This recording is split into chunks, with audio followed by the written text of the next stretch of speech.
When the going gets tough, the tough get excited. When the going gets tough, they say the tough get going. This is a very tough topic. I'm going to ask some very uncomfortable questions. But we live in a world where there are a lot of people who are unhappy, unsuccessful, out of shape, don't have enough money. Lots of whingers, moaners and complainers, and lots of people who get onto social media and whinge, moan and complain about all the things that are going wrong in their life. And as you would have experienced many times, even in the last couple of days, if you ask somebody how they are, they'll probably tell you, I'm sick, I'm tired, I'm stressed, I hate my job, I have a bad relationship, I've got no money. There's a whole heap of whinging, moaning and complaining going on. So how do you make sure that you've got a great life? And that's a very, very big question. It's a bazillion-dollar question. One of the things that seems to be missing when it comes to personal relationships and becoming successful in your career or your business is just this beautiful thing called manners, etiquette, treating people with respect. Doesn't matter how you label it or how you look at it. It seems that the world has become very rude, very disrespectful. And I can say that because I'm an old lady. I've lived on the planet a really long time. And I certainly expected that when I became an old lady, because I've been taught my whole life, I'm from a very old school, that you treat everybody with respect. You particularly treat old people with respect because they've lived on the planet a very long time.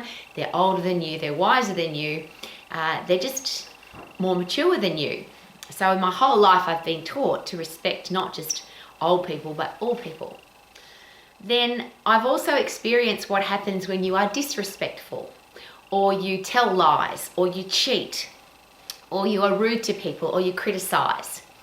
And the reason I've dealt with so much of that is one of the things that I do at the Max International Colleges is I help people grow their business, and or if a business is in trouble, I go in to help make it successful again, make it profitable again.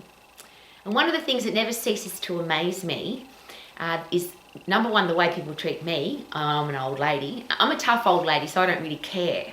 But when I watch young people treat old people, as in old customers, old clients, old members, disrespectfully and rude, and then they wonder why their business is not successful. So there's some very basics. I was taught, and I'm sure, I hope that you were taught too, that when you want something, you should say, please, please can you do this for me? If somebody does something for you, thank you so much for doing that for me. If you make a mistake, I'm really sorry that I did that. I apologize sincerely for doing that. And the next step of that, of course, is don't just say sorry, but fix the mistake that you made, fix the horrible thing that you did. If you made somebody feel bad, make sure that you fix it. Those things, and if you ask people who are in a service industry, so if you talk to people in hospitality, people who work for airlines, people who work in hotels, cafes, restaurants, they will share with you that please and thank you and I'm sorry have become almost extinct. They are distinctly extinct. They don't exist anymore. And I think that, and you can, of course, everybody can live their life exactly the way they want to. You can be demanding, you can be rude, you can criticize, you can treat people badly. But do we need to understand that there is a consequence to that? Now, the really interesting thing for that is if you are a young person and you have no money, people that have lived on the planet for a very long time, if they've invested time wisely, they've invested money wisely, they're usually the ones with more money. Now, I know there are young people now with lots of money, but predominantly people that have lived a successful, profitable life and they're now mature people, old, they have money. They only want to invest money in companies and businesses that have good manners or good etiquette or treat them respectfully. So this is just a simple example, and it's I'm embarrassed because it's my profession. And I also think it's the reason why a lot of health clubs and gyms and exercise studios are not successful.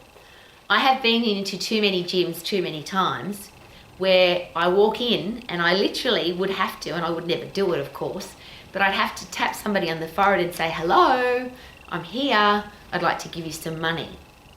There's something very beautiful about walking into a facility and somebody gives you a huge big smile and says, welcome, it's really lovely to see you. And I would like to share a story with you about that. I had a lady come to one of my health clubs in Brisbane in Australia. I was managing the club at the time, and I always had a very, very strong ethic for customer service and for wow experiences. I want to make people say wow. So one of the really important things that I've always done and always taught people to do, always suggested that people do in their business, is when somebody walks into your business, whether they've been coming for 30 years or this is their first time, stop what you're doing, look them in the eye, welcome them and say thank you for coming, so that they feel special that they've invested time coming to your business. Well, this particular day, a lady walked into my health club. She was 120 kilos roundabout, and we only found that out because she told us a little bit later on, and only 5 foot tall. So please picture that person, 120 kilos and 5 foot tall. My beautiful receptionist came out from behind the front desk, big happy smile, welcome to the club, it's lovely to see you. Have you been here before? Because obviously my receptionist had not seen this woman before, but she didn't know that she hadn't been before because the gym was open many hours and she might not have seen her. And the lady, her name was Gina, answered the question in a very interesting way. She said, funny you should ask me that.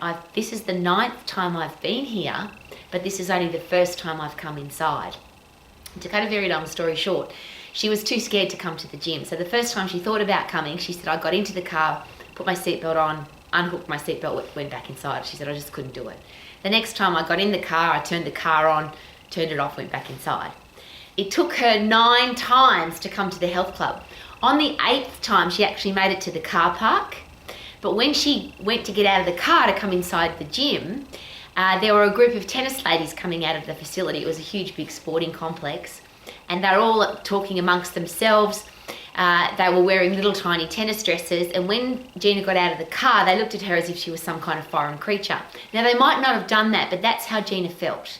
It would have been different, I hope it would have been different, if when Gina got out of the car, those people had said to her, welcome to the club, it's lovely to see you, have you been here before? Luckily, on the 9th time, when she came in, Gina was greeted with that beautiful greeting. My receptionist stopped what she was doing, came out from behind the desk. There's a reason for that, because you want to get rid of any barrier. If you're going to communicate with somebody, any barrier, whether it's a chair or a table or a wall or a phone, they're all barriers. So Gina, and imagine this, imagine if on the 9th time that Gina had come to the health club and she'd walked to the front desk and the receptionist was Facebooking or talking on the phone and ignored her. Or a lot of the time when I walk into a health club, because now there's a lot of health clubs where you can just sign yourself in and or you can swipe your card and or you go through a turnstile.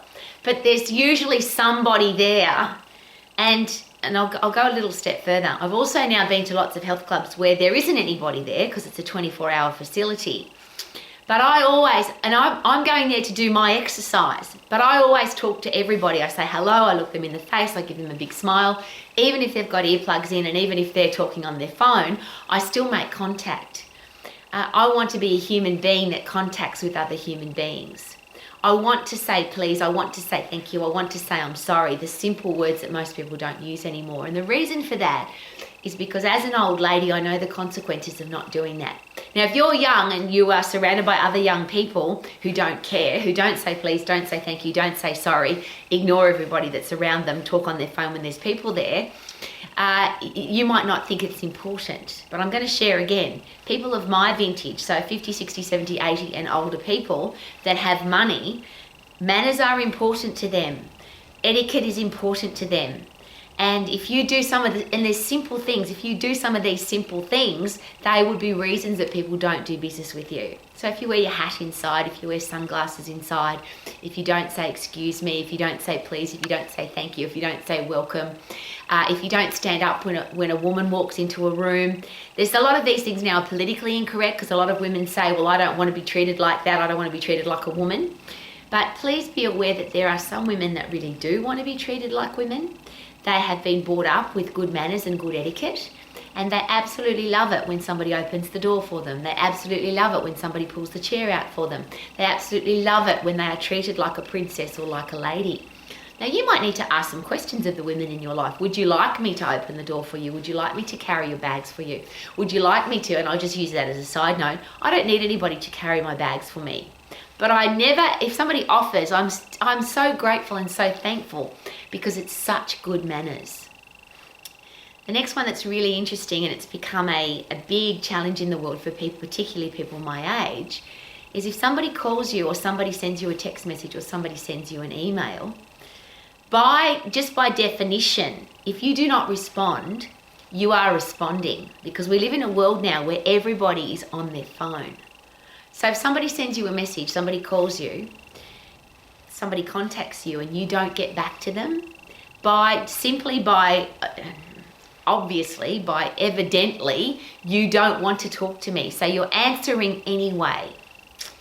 If somebody's gone out of their way to contact you, even if you don't like them, you don't want to talk to them, we live in a world now where a smiley face is a very easy thing to send. So if somebody sends you a message, send them a smiley face and say, I'm busy, I can't talk to you today, tomorrow, for the next 6 months, but at least respond.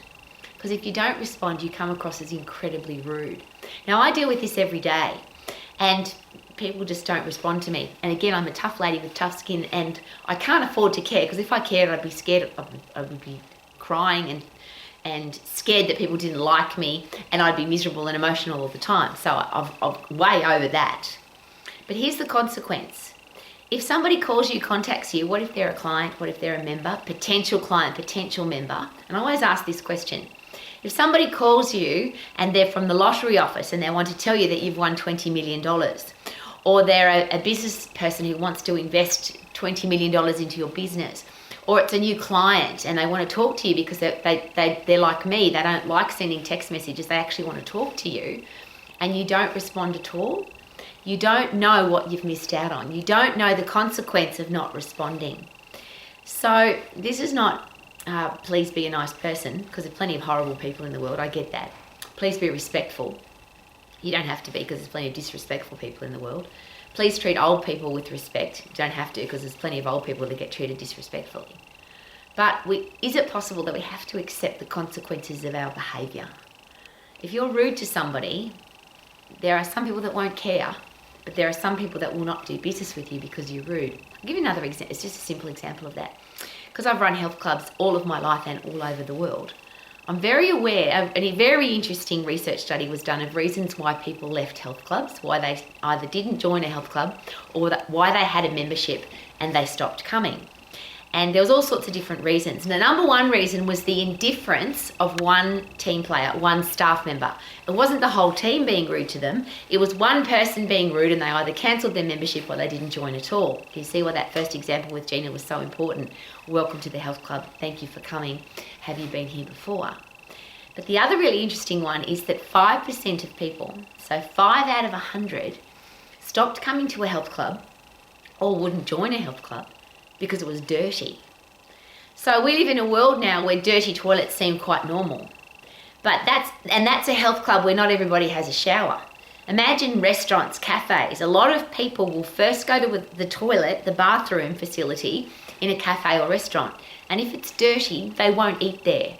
Now, you might not care, because 95 people out of 100 don't care. It's a very small percentage that do care. But you don't know which is the one. You don't know which 5 out of the 95 is the one that's never going to come back. And the one that doesn't come back could be the lifetime customer.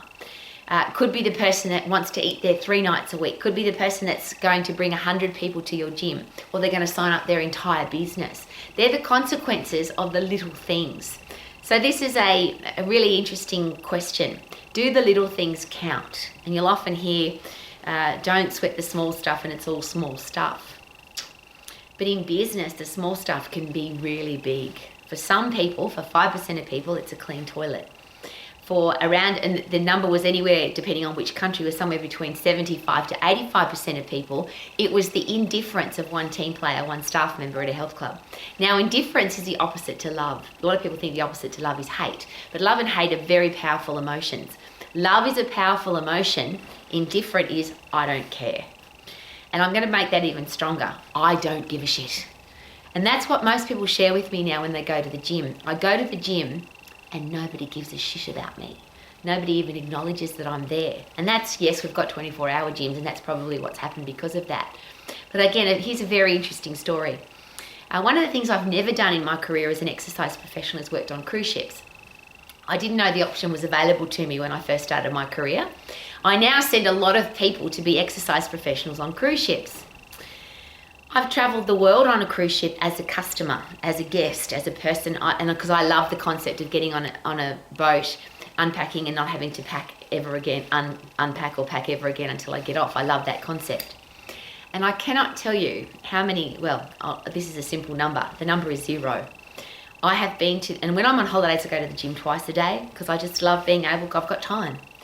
And I have never once been asked my name. Never once on a cruise ship has the personal trainer, the exercise instructor, the fitness instructor bothered to ask me my name. So that's, let alone help me with my exercise program. Now, I don't need help with my exercise program, but welcome to the health club. Lovely to see you today. Thank you for coming. Would be very nice. The reverse of that is every cruise I've ever been on, people have offered to pay me to train them. Because when I train in the gym and I see somebody struggling, or they need some help with their exercise, or they need somebody to spot them for their exercise, or they look like they don't know what they're doing, or they just look lost, or I just say hello to everybody. So I look people in the eye, open body language, welcome to the gym, lovely to see you today, what are you doing today, conversation. And every cruise I've ever been on, I've had somebody or more than one person has offered to pay me to be their trainer, because I was the only person that spoke to them, asked them their name, welcomed them to the club, and was genuinely interested in them. And that's the ultimate thing. This is the communication tool. It doesn't matter who you're with and whether you like them or not. Lean forward, maintain eye contact, open body language, actively listen to the answers to the questions that you've asked, because that is great communication. Pause before replying, and paraphrase back. If you can do all of those things, they're just the basic rules of communication. I promise you that your business will grow, your customers will give you referrals, you will enjoy what you do better because you'll have more people to invest time with. And the please and thank you and I'm sorry, they're just basics, but if you don't do them, you have to accept the consequences. And last story, I was speaking at the SeaWorld Resort on the Gold Coast in Australia. It was a big professional chat, and I was paid to go there every year. The young girl that, when I parked my car, she said, would I park your car for you? I said, yes, that'd be great. And she said, no worries. Now, no worries is it's an Australian expression, perhaps a New Zealand expression. It's not used in any other place around the world. And the two things, or the thing to consider about those two words, no worries or no problem, is that it's a double negative. No is a negative word, and worries or problem are negative words. So if I say thank you and you say no worries or no problem in return, I'm giving you a double negative in return. The brain picks up on negatives, and it just doesn't add value. No problem, no worries. So I pulled the girl aside and I said very simply, would you like to make more money as the concierge, the driveway concierge at a hotel? And she said, yeah, that'd be great. I said, well, there's one of the things about this international resort is that you'll have international visitors, and international people tend to tip better than locals. So when somebody says thank you to you for do something special for them, instead of saying no worries or no problem, just simply say you're welcome or my pleasure. Both of those, they're either European or they're American, or they're just good manners. So thank you for doing that for me. You're welcome, or it was my pleasure, or both. You're very welcome, it was my pleasure, or it was an honour to help you today. That's the beginning of the story. The end of the story is the year later, I was again paid to go and speak at the same conference.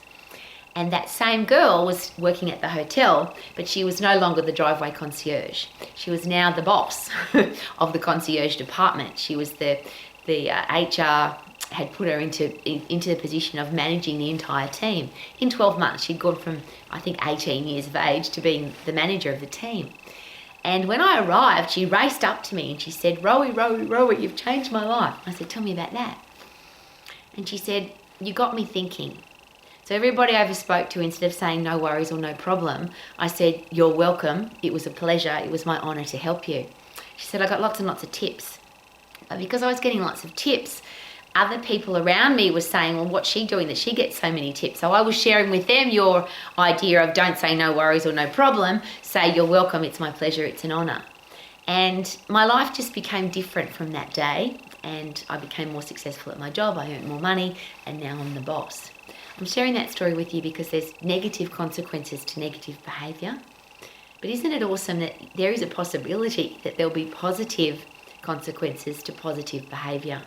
And if you change from somebody who's got a really bad reputation for not returning your calls or not returning your messages to being the person that always returns your calls and always returns your messages, if you change your reputation from being somebody who doesn't have good manners, doesn't know how to say please or thank you, doesn't know how to say I'm sorry, if you change to the person who's always grateful, always thankful, always appreciative, always treats people with respect, is it possible that there'll be positive consequences? So when the going gets tough, the tough get excited. These are tough things to consider if you've got bad manners. But if you change your bad manners to good manners, to superb etiquette, is it possible that things might change? Super duper doo, how are you? Beautiful manners make a difference. Live your life to the max. Woohoo!